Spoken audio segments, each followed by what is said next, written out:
Perbarui ilmu Islam kamu bersama Religion di tv1news.com dan TV1 Connect.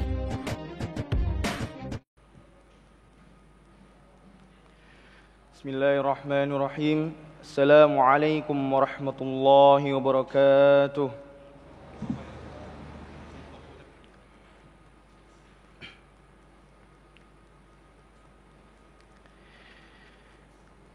أعوذ بالله من الشيطان الرجيم.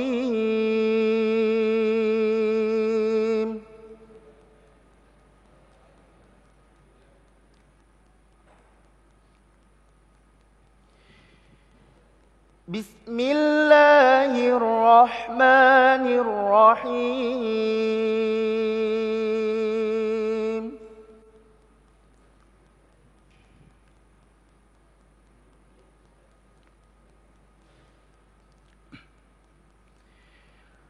قل إن الموت الذي تفرون منه فإنه ملاقيكم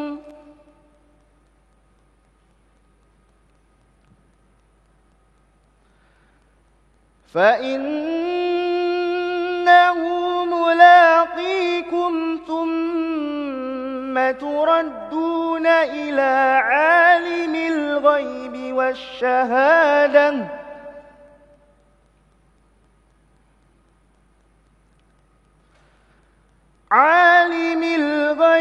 والشهادة فينبئكم بما كنتم تعملون.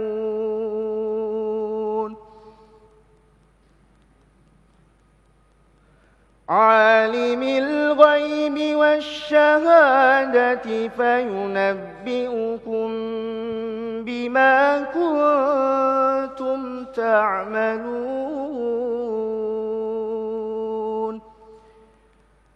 صدق الله العظيم. والسلام عليكم ورحمة الله وبركاته. Assalamualaikum warahmatullahi wabarakatuh. Alhamdulillahirabbil alamin. Allahumma shalli ala sayyidina Muhammad wa ala ali sayyidina Muhammad. Puji syukur kehadirat Allah yang kembali mempertemukan kita dalam majelis ilmu damai Nusaku yang kali ini disiarkan secara langsung dari Darun Najah Islamic Boarding School, Ulu Jami Raya, Jakarta Selatan. Pemirsa, kita akan mengangkat kembali tema yang akan mengingatkan kita bahwa kesempatan kita di dunia ini adalah memiliki masa pakai. Hanya sebentar saja dan kita kelak akan hadir dalam kehidupan yang sebenarnya. Pertanyaan besarnya adalah bagaimanakah kita mempersiapkan diri memasuki kehidupan yang sebenarnya? Bagaimanakah bekal kita menuju kematian? Itulah tema yang kita angkat dalam kesempatan kali ini yang insya Allah nanti akan disampaikan oleh guru-guru yang telah hadir bersama kita yang kita cintai, Ustadz Abdul Somad dan Ustadz Zaki Mirza. Dan seperti biasa bagi Anda pemirsa yang ingin mengajukan pertanyaan berkaitan tema kita, kami persilakan Anda mengirimkan melalui Instagram di @damai_tv1 dengan hashtag bekal kematian. Inilah Damai Indonesiaku yang dipersembahkan oleh Sarong Wadimor, tentu sarong kita. Selamat mengikuti. Bismillahirrahmanirrahim. Assalamualaikum warahmatullahi wabarakatuh. Alhamdulillah, assalatu wassalamu ala rasulillah, la hawla wa la quwwata illa billah. Subhanallah walhamdulillah wa la ilaha illallah wallahu akbar. Allahu akbar walillahil hamd. Pemirsa Damai Indonesiaku TV1 dari Sabang sampai Merauke, mudah-mudahan Allah senantiasa memberi kita kekuatan untuk istiqamah dalam kebaikan. Pun suatu saat kita diambil oleh Allah Subhanahu wa taala, diambilnya kita dalam keadaan husnul khatimah. Ya Allah biha, ya Allah biha, ya Allah bihusnil khatimah. Setiap telinga kita mendengar kalimat pulang, kok rasanya tergetar bahagia. girang, seneng. Contoh, kalau adik-adik masih ingat waktu kita sekolah zaman SD, itu kalau guru di kelas nyampein anak-anak, karena guru-guru mau rapat, maka anak-anak dipersilahkan pulang. Padahal belum waktunya pulang, kita disuruh pulang. Saat itu kira-kira kita seneng apa kagak? Seneng. Belum waktunya pulang disuruh pulang, seneng. Mudik sebelum Covid, kalau lebaran kan orang pada mudik nih, bahagia. Nyiapin bekal, wah itu ada buntelan, koper, di atas mobil orang pada pulang kampung, ada yang naik pesawat, kapal laut, mobil dan lain sebagainya. Ada perasaan senang. Orang mudik pulang kampung, ketemu keluarga, orang tua, saudara. Saya tanya lagi dah, senang apa kagak? Senang. Catet nih, senang ya. Orang haji 40 hari. Selama haji kangen sama anak, sama keluarga di kampung halaman. 40 hari waktunya pulang, balik ke desa, balik ke rumah. Saya tanya, orang pergi haji pulang senang apa kagak? Senang. Sekarang orang hidup di dunia, kontraknya habis, masanya selesai, harus balik ke Allah. Saya tanya, senang apa kagak? Nah ini setengah hati nih. Itu yang jawab senang, waduh gue jawab senang lagi, jangan-jangan ntar malam gue mati nih. Padahal yang namanya kematian itu adalah sebuah kepastian, betul gak kira-kira? Seperti yang sudah disampaikan oleh qori kita tadi dengan begitu indah, lantunan ayat yang berkumandang, menyentuh dan menyayat hati kita. Itu terdapat di dalam surah Al-Jumu'ah. A'udzubillahi minasyaitonirrajim. Qul innal mauta alladzi tafirruna minhu fa innahu mulaqikum. Tsumma turadduna ila alimil ghaibi wasyahadah fayunabbi'ukum bima kuntum ta'malun.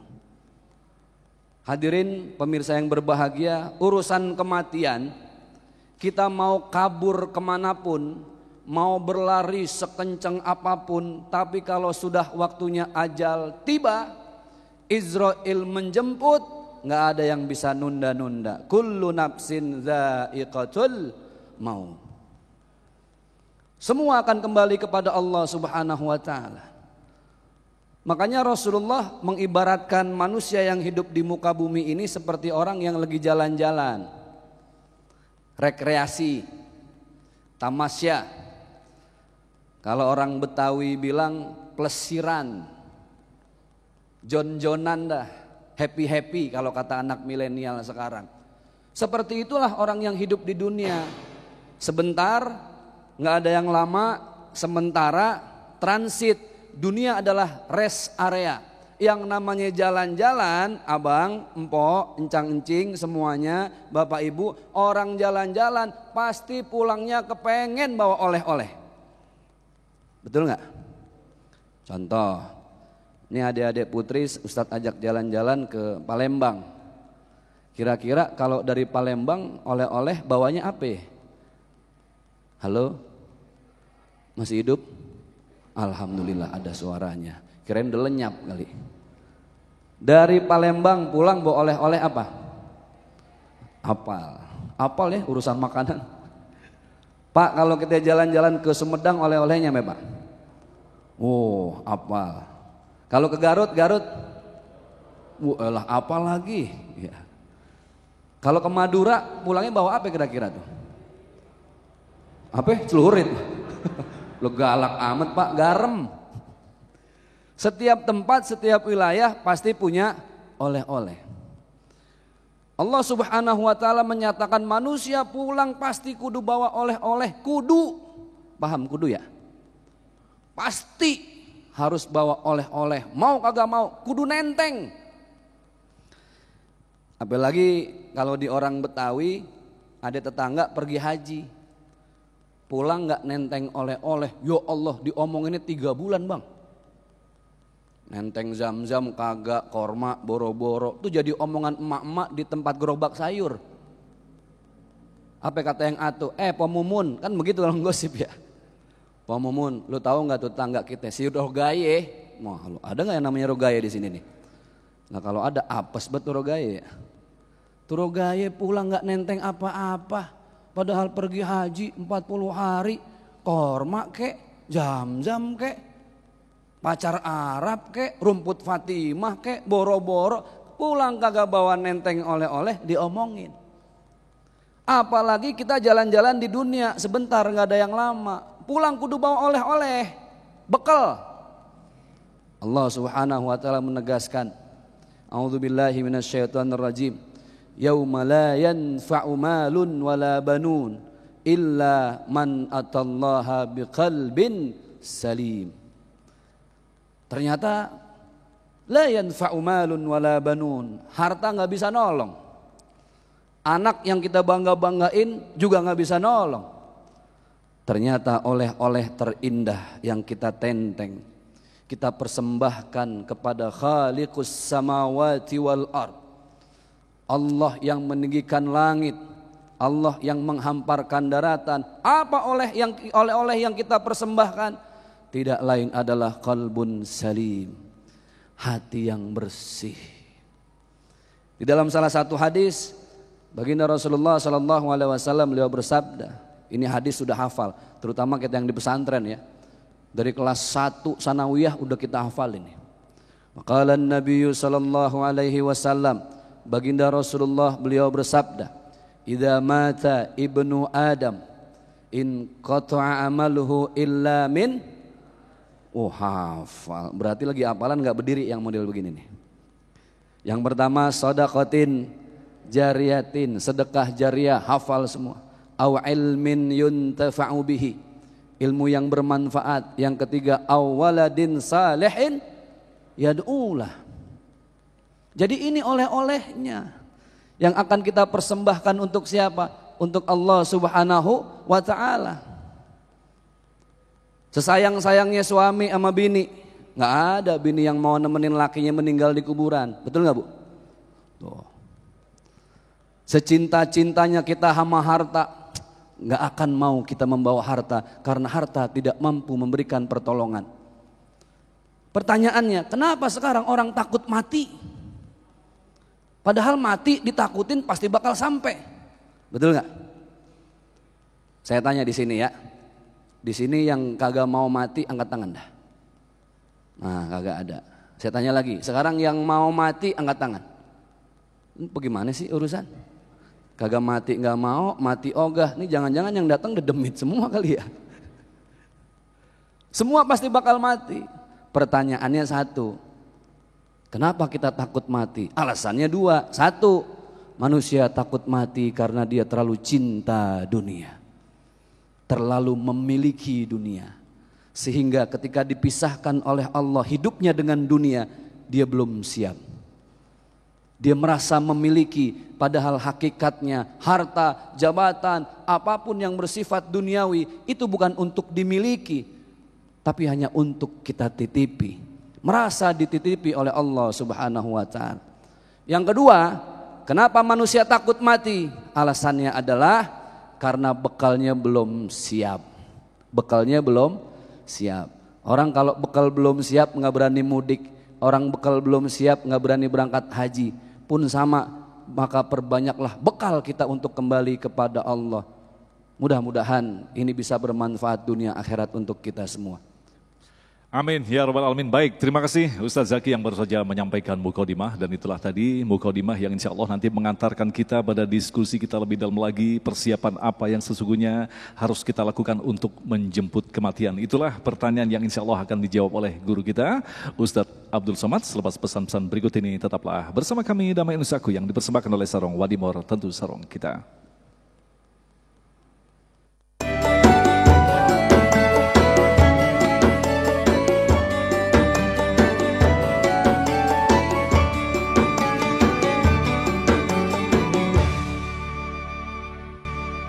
Baik, terima kasih pemirsa, Anda masih bersama kami dan Majelis Hakim yang mengangkat tema tentang mempersiapkan diri untuk menghadapi kematian, dan kematian adalah kehidupan yang sesungguhnya. Lantas pertanyaan kita, apa bekal yang harus kita persiapkan untuk menjemput kematian? Ustadz Abdul Somad akan menjawabnya. Silakan Ustadz.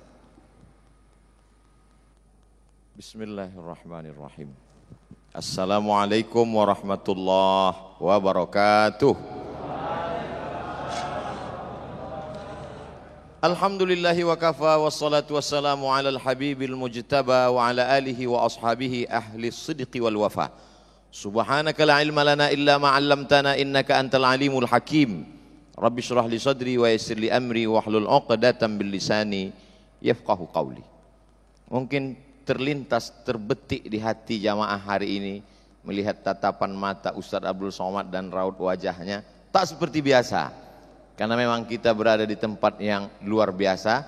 Hari ini saya sedang merasa seperti peserta lomba pidato anak kecil yang sedang berada di depan juri-juri yang luar biasa. Kita berada di Darun Najah. Di hadapan saya ada Dr. Syauqi dari Al-Azhar Mesir. Ada Kiai Mahrus berusia 80 sekian tahun. Ada para guru kita, Al-Mukarram Ustaz Zaki. Insyaallah kita semua dimuliakan Allah Subhanahu wa taala. A'udzubillahi minasyaitonir rajim. Faman kana yarju liqa'a rabbih, siapa yang berharap berjumpa dengan Allah Subhanahu wa taala, maka syaratnya ada dua. Falyamal amalan salihah. Yang pertama beramal saleh, yang kedua wala yusyrik bi ibadati rabbih ahada, dan tidak mempersekutukan Allah Subhanahu wa taala. Siapa yang punya dua bekal itu, silakan menghadap Allah Subhanahu wa taala. Saya untuk datang menemui jamaah melalui program hari ini bersama TV One punya bekal dari ujung kepala sampai ujung kaki luar biasa. Dari mulai peci sampai sorban, sampai baju, sampai kain. Menghadapi orang-orang hamba-hamba Allah, makhluk ciptaan Allah di tempat yang paling baik, majelis ilmu, masjid. Bersama orang yang paling baik, orang beriman. Menyampaikan yang paling baik kalam Allah, sabda Rasulullah sallallahu alaihi wasallam, perlu persiapan. Lalu bagaimana menghadap Allah Subhanahu wa taala? Maka ada orang yang mau pergi umroh dengan persiapan yang luar biasa. Pertanyaannya, nanti kita akan berangkat dari Jakarta, apakah langsung ke kota Al-Madinah Al-Munawwarah atau lewat Jeddah dulu? Lalu kemudian nanti persiapannya bagaimana? Hotelnya jauh dari masjid, makanannya bagaimana? Sampai di airport, begitu koper masuk ke X-ray, diperiksa. Polisi Saudi Arabia mengatakan ini koper mesti dibuka. Ini jamaah umroh, mereka datang mau ibadah, memangnya ada apa? Mesti dibuka, kami curiga jangan-jangan ada apa-apa di dalam. Begitu dibuka ternyata bumbu pecal sama ikan asin. Makanan perlu dibawa. Ini nanti isunya musim dingin, menusuk kulit sampai ke tulang, luar biasa dingin. Jaket sampai 2-3 kali, 2 lapis dibawa, selimut dibawa. Begitu sampai di kota Mekah ternyata sedang musim panas. Salah informasi. Untuk pergi umroh hanya 12 hari, begitu persiapannya. Lalu bagaimana menghadap Allah Subhanahu wa taala? Al-Kayyisu, orang yang cerdas.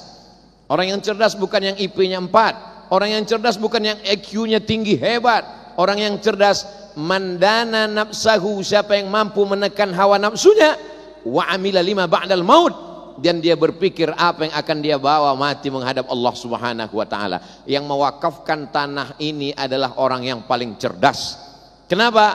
Karena tanah yang dibangun rumah tinggal dibagikan kepada ahli waris. Tapi tanah yang dibangunkan masjid pagi, petang, siang dan malam, orang sholat, berzikir, iktikaf di bulan suci Ramadan, mengalir pahalanya, terang alam kuburnya, lapang barzahnya sejauh mata memandang. Amal, falyamal amalan solihah. Amal dibagi kepada dua. Ada amal yang bersifat badan, robek dagingnya, meleleh darahnya, jihad fisabilillah, amal badan. Tegak, ruku, sujud, amal badan. Tapi ada amal yang bersifat harta, membangun masjid, zakat, wakaf, infak, sedekah, wasiat, hibah, ghanimah, amal harta. Ada orang yang amal badan luar biasa, tahajudnya dari isya sampai ke subuh luar biasa, sholat malamnya Tapi kemudian ketika diminta amal harta, datang penyakit aslinya. Pelit, bin bakhil, bin medit, bin kedekut. Datang kumat penyakit cinta hartanya. Wa tuhibbunal mala hubban jamma. Ada manusia ini sifatnya jama'a malau wa addadah. Kerjanya paling hobi jamaah mengumpul wa addadah. Kumpul hitung sampai kena penyakit tidak bisa tidur karena hanya mengumpul dan menghitung.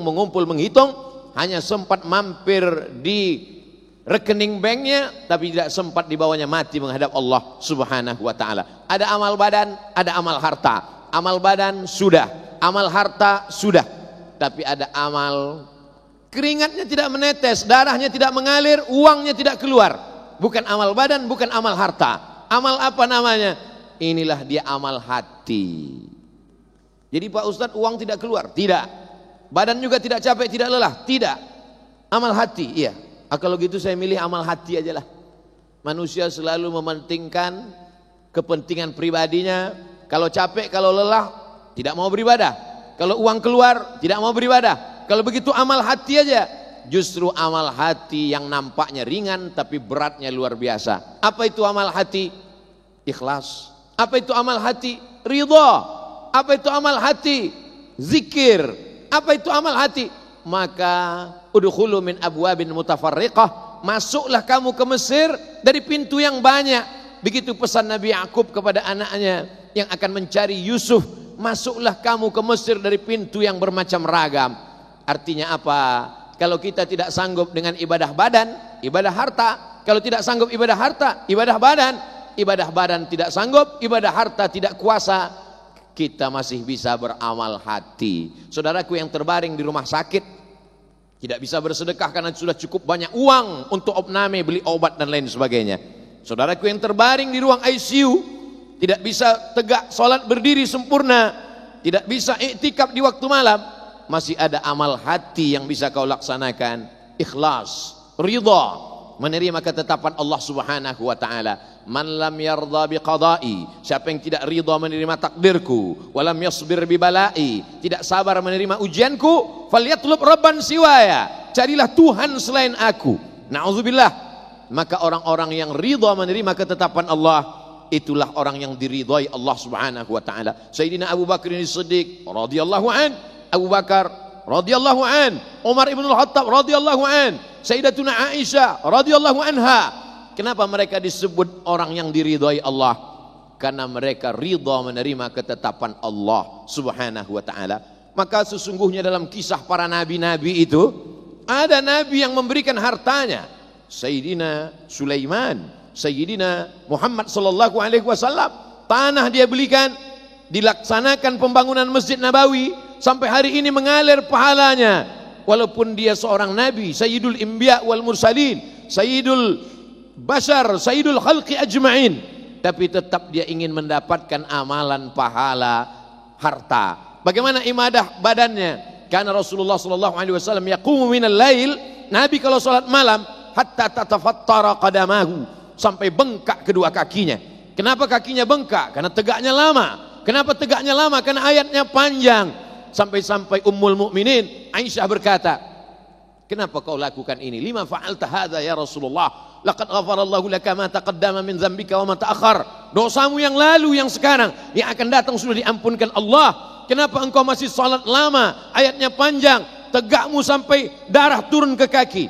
Lalu apa jawab baginda? Afala akuna abdan syakura. Aku ingin menjadi hamba Allah yang pandai bersyukur kepada Allah Subhanahu wa ta'ala. Amal badan, Nabi. Amal harta, Nabi. Amal hati juga Nabi. Sabar menerima ujian Allah.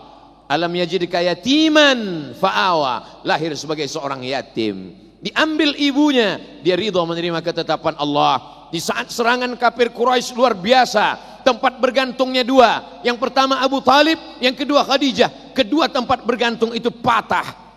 Abu Talib meninggal, Khadijah meninggal, tapi dia tetap berpegang kepada ketetapan Allah Subhanahu wa ta'ala. Dia ridha, karena dia ridhalah maka Allah membalas keridhaannya. Apa kata Allah Subhanahu wa ta'ala?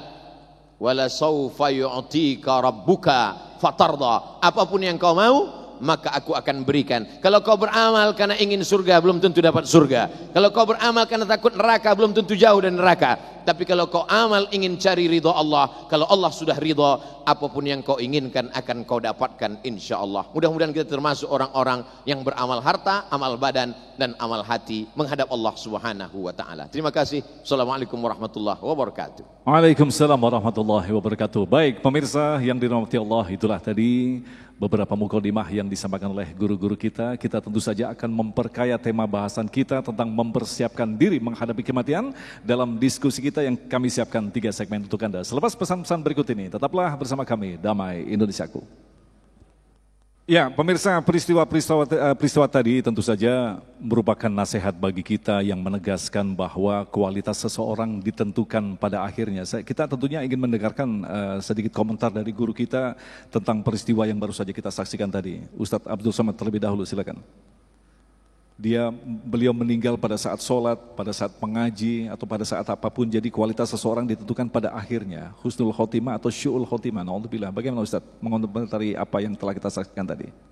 Di antara ucapan Nabi SAW, doa yang beliau ajarkan, Allahumma ja'al khaira umuri khawatimahu. Jadikanlah sebaik-baik usiaku ini khawatimahu, penutupnya. Berapa banyak orang yang di awal hidupnya baik, sopan, tapi na'udzubillah matinya saat mati sakau, su'ul khatimah.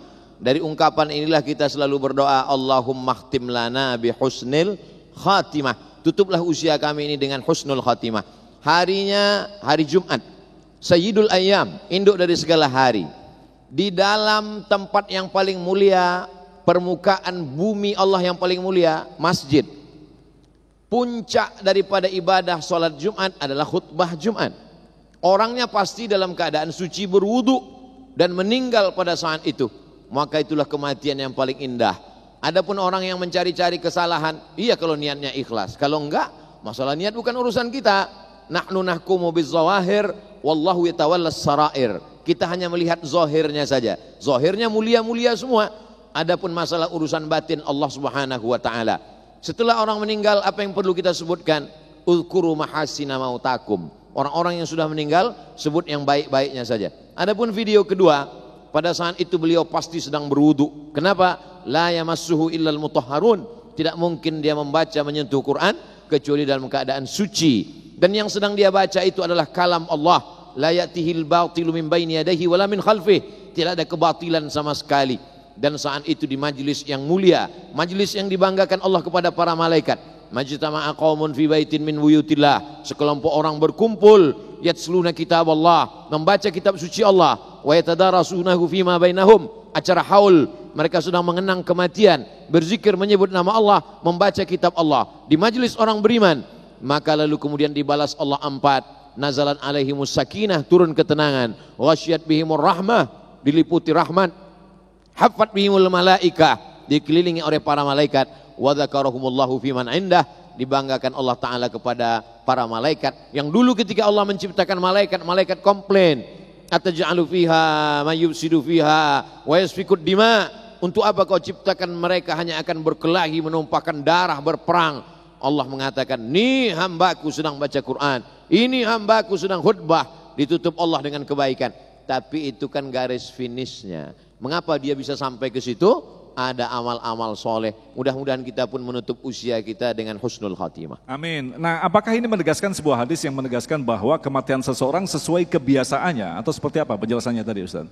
Kita akan menutup mata, keluar ruh dari jasad sesuai dengan perbuatan. Makanya perbuatan yang paling baik, apa perbuatan yang paling mulia ya Rasulullah? Antufariqad dunya, kau tinggalkan dunia, walisanuka ratbun, lidahmu dalam keadaan basah, bizikrillah. Kedua contoh video tadi meninggal dalam keadaan lidahnya basah mengingat Allah. Yang satu sedang khutbah, lidahnya basah. Yang satu sedang baca Quran, lidahnya basah. Maknanya apa? Orang yang selalu membasahi lidahnya dengan tasbih, tahmid, takbir, tahsin, baca Quran, maka Allah pasti akan menutup dengan itu, karena Allah itu innaka la tukhliful mi'ad. Allah tidak mungkin mengingkari janjinya. Baik, terima kasih. Selanjutnya kami persilakan kepada salah satu penanya dari Pesantren Darun Hidayah. Silakan Mas, yang insya Allah akan dijawab oleh Ustadz Zaki. Ya, dilepas dulu. Bismillahirrahmanirrahim. Assalamualaikum warahmatullahi wabarakatuh. Waalaikumsalam. Nama saya Hadafi. Saya ingin bertanya Ustadz. Biasanya seseorang untuk mempersiapkan bekal kematian, dia berusaha untuk mengistiqomahkan amalannya. Seperti dia melakukan sholat duha 8 rakaat setiap hari atau sholat tahajud setiap malam. Tapi apakah seseorang itu ketika tidak melakukan suatu amalannya tersebut dikarenakan suatu urusan yang mendesak dan itu bersifat wajib, atau dia tidak melakukan sholat tahajud padahal sebelum tidurnya dia udah niat untuk melakukan sholat tahajud, tetapi karena kebablasan untuk bangunnya mendekati subuh, dia tidak bisa melakukan suatu amalan tersebut. Apakah dia tetap tergolong sebagai hamba orang-orang yang berusaha beristiqomah, orang-orang yang istiqomah? Sekian pertanyaannya. Wassalamualaikum warahmatullahi wabarakatuh. Assalamualaikum warahmatullahi wabarakatuh. Silakan Ustadz Zaki tentang istiqomah ini. Baik, izin. Bismillahirrahmanirrahim. Khairul a'mal adwamuha wa in qalla. Sebaik-baiknya amalan hamba Allah itu adalah yang istiqamah walau dalam jumlah yang sedikit. Jadi kadang ada orang yang ketika dia mengejar amalan, yang dia hitung adalah seberapa banyak pahala di mata Allah Subhanahu wa ta'ala. Karena ibadah itu, karakter ibadah ada 3. Yang pertama adalah ibadatul abid. Ibadahnya orang yang dia bukan karena pahala, bukan karena cinta, tapi dia hanya takut kepada Allah Subhanahu wa ta'ala. Karena takut. Saya enggak sholat, takut Sama kayak orang pakai helm naik motor. Pasti rata-rata anak muda ketika dia pakai helm ditanya kenapa pakai helm, jawabannya takut polisi. Padahal ketika pakai helm manfaatnya adalah untuk kepalanya sendiri. Ini ibadatul abid. Ada yang kedua ibadatul tujar. Orang yang beribadah hitung-hitungan sama Allah. Salat jemaah 27 kali lipat, subuh catat, zuhur catat, malam kalkulasi. Ini kayak debt collector. Semua serba dihitung. Ada ibadah yang paling mantap. Ibadah yaitu yang disebut dengan ibadatul arifin. Orang yang beribadah bukan karena takut, bukan karena hitung-hitungan kepada Allah, tapi karena cinta kepada Allah Subhanahu wa ta'ala. Ilahi anta maksudi wa ridhaka matlubi. Dia tidak minta apa-apa. Ilahi lastu lil firdausi ahla wala aqwa 'alan naril jahim. Bukan surgamu yang kami cari, bukan nerakamu yang kami takuti, tapi semata-mata ridhomu yang terus menjadi mimpi-mimpi kami. Nah, ketika orang sudah sampai pada tahap itu, kemudian ada satu waktu dia khilaf yang masih dalam ukuran wajar. Betul. Karena bagaimanapun salah, dosa itu tidak akan pernah lepas dari kita. Al-insanu makanul khata' wan nisyan. Manusia tempatnya salah dan lupa. Maka ketika dia salah kemudian dia lupa, maka yakinlah itu semua ditutupi dengan cinta dia kepada Allah Subhanahu wa ta'ala. Baik, terima kasih. Kita akan lanjutkan lagi untuk menjawab pertanyaan-pertanyaan Anda selepas pesan-pesan berikut ini. Tetaplah bersama kami Damai Indonesiaku. Baik, terima kasih pemirsa, Anda masih bersama kami Damai Indonesiaku yang mengangkat tema yang sangat menarik sekali berkaitan dengan mempersiapkan diri menuju kematian. Sebelum kita sambung kepada penanya berikutnya, kita ingin mendengarkan sedikit pengalaman dari Ustadz Zaki waktu itu, waktu berceramah. Sempat pingsan dan sangat viral waktu itu. Sedikit saja, bagaimana ceritanya Ustaz? Ya itu karena rangkaian 3 bulan berturut-turut Guru.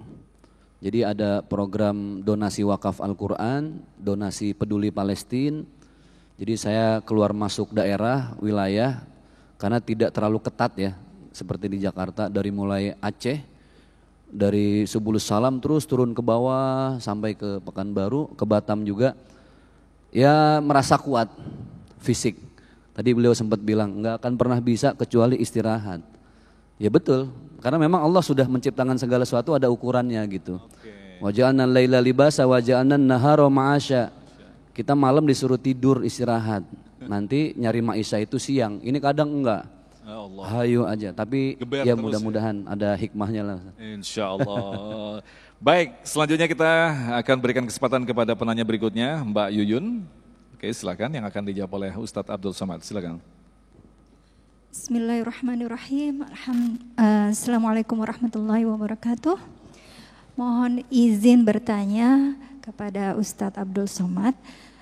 Saya mau bertanya bagaimana supaya kita itu beribadah benar-benar hanya mengharapkan ridho dari Allah Subhanahu wa taala. Karena terus terang aja mindset kami, terutama saya, kalau beribadah selama ini tuh hanya mengharapkan pahala dan pahala. Mohon bimbingannya Ustadz. Assalamualaikum warahmatullahi wabarakatuh. Waalaikumsalam warahmatullahi wabarakatuh. Pertanyaan menarik sekali nih. Silakan Ustadz. Man bana masjidan, siapa yang bangun masjid, banallahu mithlahu baitan fil jannah, dibangunkan Allah untuknya satu tempat dalam surga. Lalu kemudian kita bangun masjid karena ingin dapat tempat dalam surga. Tidak salah, karena tidak salah menurut sunnah, karena Nabi yang mengatakan boleh. Man sholat subha fi jama'atin, siapa yang sholat subuh berjamaah, summa qa'ada yadhkurullah, duduk berzikir mengingat Allah, hatta tatlu'an syamsu, sampai terbit matahari, summa yusalli raka'ataini, sholat sunat 2 rakaat, kanat lahu ka ajri hajjatin wa umrah, dapat pahala seperti haji dan umrah. Tidak salah, karena Nabi yang membenarkan itu. Lalu kemudian kalau ada orang bertasbih, kamu kenapa rajin bertasbih? Kalimatani, 2 kalimat, khafifatani 'alal lisan, ringan di lidah, tsaqilatani fil mizan, tapi dia memberatkan mizan pada hari kiamat, habibatani ilar rahman, disukai Allah. Lalu kemudian kenapa kamu banyak bertasbih subhanallah bihamdi subhanallahil azim? Supaya berat timbangan mizan saya. Tidak salah. Yang salah itu adalah ketika tidak sesuai dengan tuntunan Al-Quran dan Rasulullah sallallahu alaihi wasallam. Tapi ternyata ada orang yang tidak ingin dapat pahala apa-apa, dia hanya ingin mencari ridha Allah. Ini yang disebut Ustadz Zaki Mirza arifin. Arif dia ambil dari kata arafa, dia tidak alim. Kalau alim sekedar tahu, tapi kalau arif artinya kenal. Kamu tahu nggak dengan Ustadz Zaki? Kenal? Taunya dari mana? Dari TV One. Pernah ketemu? Enggak. Berarti baru sekedar alim, tahu. Tapi kalau sudah kenal, saya tahu selera makannya, bagaimana sifatnya, bagaimana karakternya, maka dia orang yang arif, kenal. Maka mengenal Allah Subhanahu wa taala melalui tauhid, wujud, qidam, baqa, mukhalafatul hawadis. Setelah tahu ingin mendekatkan, tak tahu maka tak ingin dekat, setelah tak kenal maka tak sayang maka tak cinta. Lalu kemudian fase awal beribadah itu ingin pahala. Lalu kemudian pada puncaknya nanti dia hanya menginginkan Allah Subhanahu wa taala saja. Ilahi anta maksudi, engkau yang ku maksud, wa ridhaka matlubi, ridhamu sajalah yang ku cari. Wallahu a'lam. Baik, terima kasih Ustaz. Selanjutnya kepada Bapak M. Idris yang akan dijawab oleh Ustaz Zaki. Silakan. Pertanyaan disampaikan secara singkat barangkali Pak.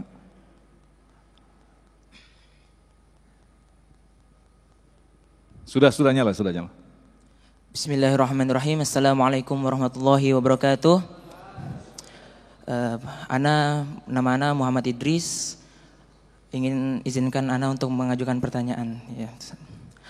Berkaitan dengan bekal kita di kematian, seperti yang tertera di hadis bahwasannya terputus amal manusia kecuali 3 perkara, yakni sedekah jariyah, ilmu bermanfaat, dan anak yang soleh yang selalu mendoakan orang tuanya yang mati. Lalu seperti biasa di masyarakat kita terdapat bahwasannya menyampaikan membacakan Al-Fatihah atau membacakan surah Yasin yang ditujukan kepada mayit. Apakah itu amalan yang akan sampai kepada mayit, sementara amalan itu tidak termasuk dalam 3 perkara yang tersebut dalam hadis Nabi SAW. Terima kasih Bapak M. Idris. Waalaikumsalam. Silakan Ustaz Zaki. Bismillahirrahmanirrahim. Guru izin lagi. An Abi Hurairah radhiyallahu an, dari Abi Hurairah beliau berkata, qala Nabi sallallahu alaihi wasallam, baginda Rasulullah beliau bersabda, yang hadis ini pada akhirnya membuka bahwa investasi akhirat, aset ukhrawi kita nanti bukan hanya 3.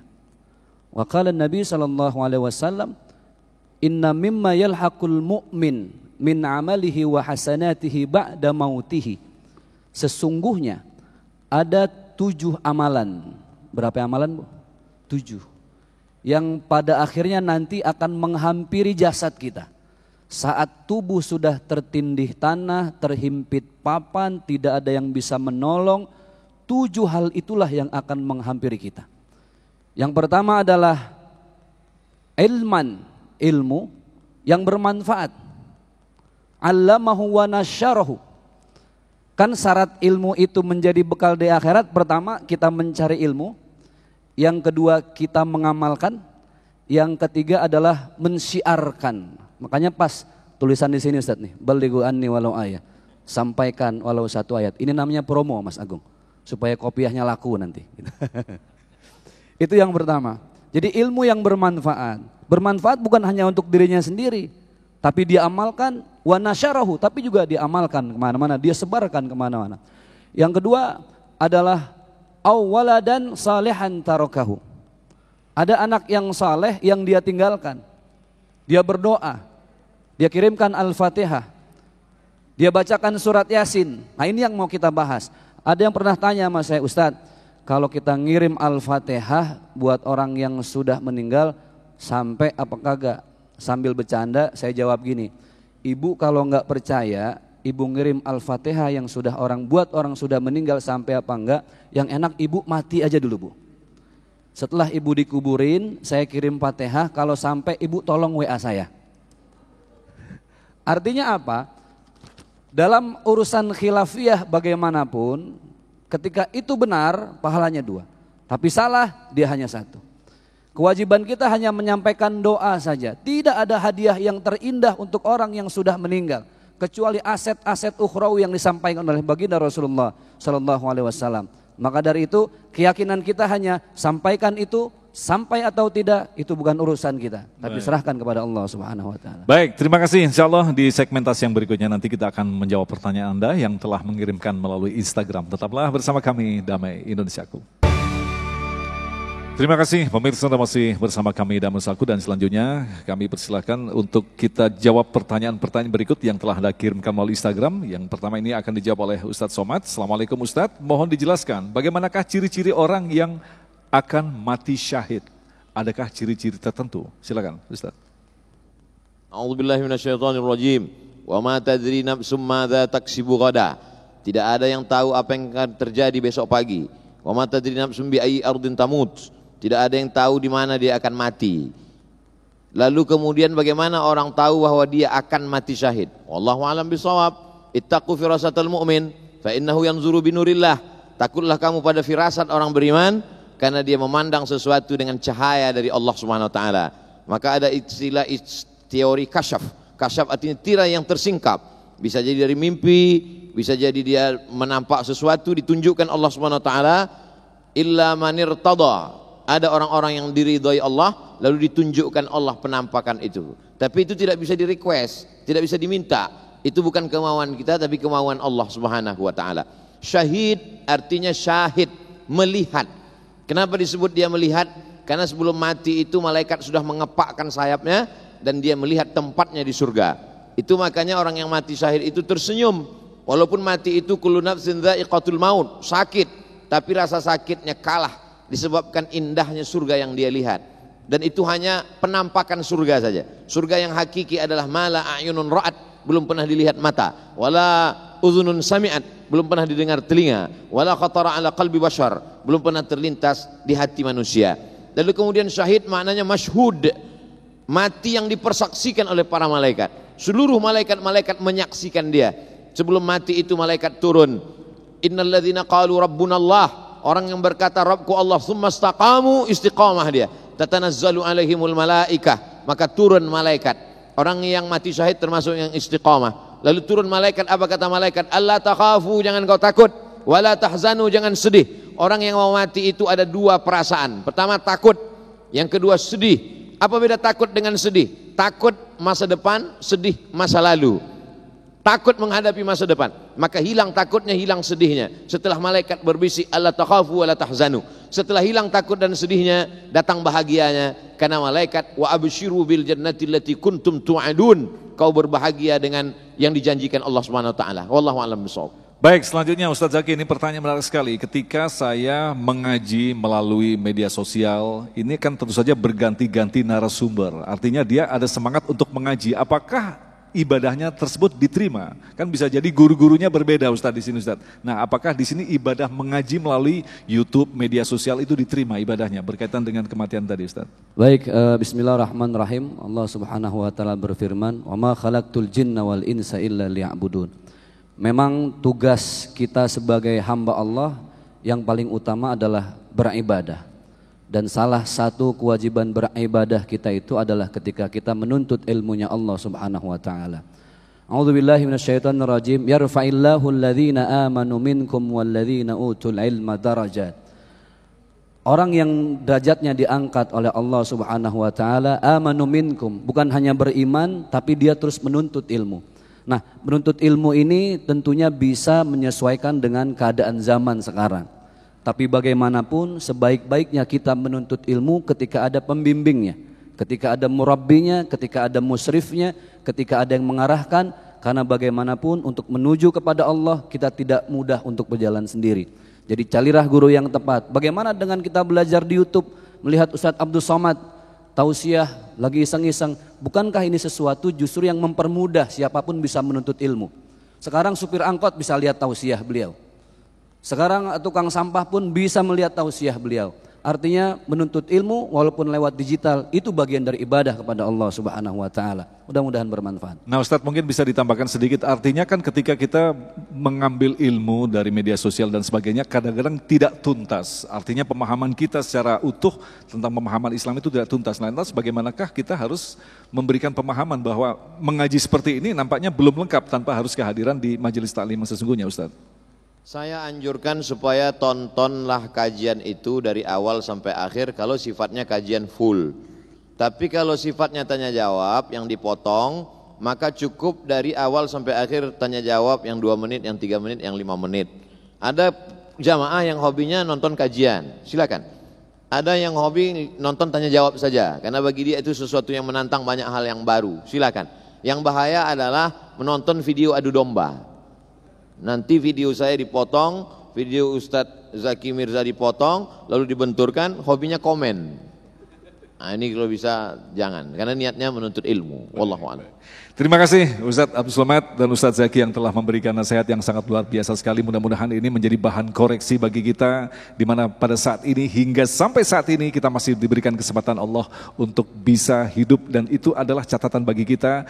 Kita sedang dinantikan bagaimanakah mempersiapkan diri menuju kematian yang baik. Insya Allah di akhir nanti kita akan berdoa bersama-sama. Mudah-mudahan kita nanti ketika kembali kepada Allah adalah dalam kondisi husnul khotimah. Tetaplah bersama kami, Damai Indonesiaku.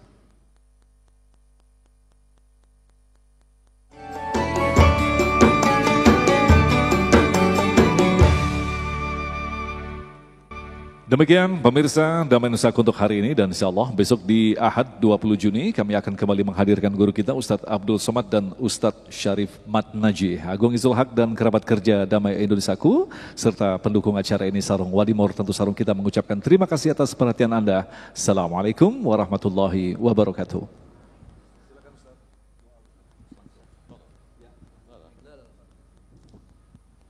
أعوذ بالله من الشيطان الرجيم بسم الله الرحمن الرحيم الحمد لله رب العالمين الرحمن الرحيم مالك يوم الدين إياك نعبد وإياك نستعين اهدنا الصراط المستقيم صراط الذين أنعمت عليهم غير المغضوب عليهم ولا الضالين آمين اللهم صل على سيدنا محمد وعلى آل سيدنا محمد اللهم إنا نتوسل إليك بسر الفاتحة. Kami mohon kepada Engkau ya Allah dengan kemuliaan surat Al-Fatihah, Antufarrij kurubana, lepaskan kami dari segala masalah hidup dunia dan di akhirat. Waballigh maqasidana, sampaikanlah kami kepada maksud niat tujuan kami. Waqdi hajatina, tunaikan segala hajat-hajat kami. Ij'al abna'ana wa banatina minas salihin was salihat, jadikan anak keturunan kami anak-anak yang saleh dan salihah. Allahumma ja'al hadzal balada baladan aminan mutma'innan ya'tihi rizquhu min kulli makan. Jadikan negeri kesatuan Republik Indonesia negeri yang aman, damai, terbuka pintu rezeki dari segala penjuru. Allahumma dafa'na al-ghala wal waba wal fahsya wal riba wal zina wal munkar wasuyuf al mukhtalifata wal syada'ida wal mihan ma zahara minha wa ma batan. Selamatkan negeri kami, selamatkan dunia ini dari segala malapetaka, bencana, musibah, riba, zina, narkoba, perbuatan keji dan munkar, bil khusus wabah COVID-19 ya Allah. Rabbana ighfir lana dzunubana, ampunkan dosa kami, wali abaina, ayah kami, wali ummahatina, ibu kami, wali azwajina, pasangan hidup kami, wali dzurriyyatina, anak cucu keturunan kami, wali man syarakana fi hadzal baramijil azim, semua yang ikut dalam program dakwah ini ya Allah. Allahumma khtim lana bi husnil khatimah, tutup umur kami dengan husnul khatimah, wala taqtim alaina bi su'il khatimah, jangan tutup dengan su'ul khatimah.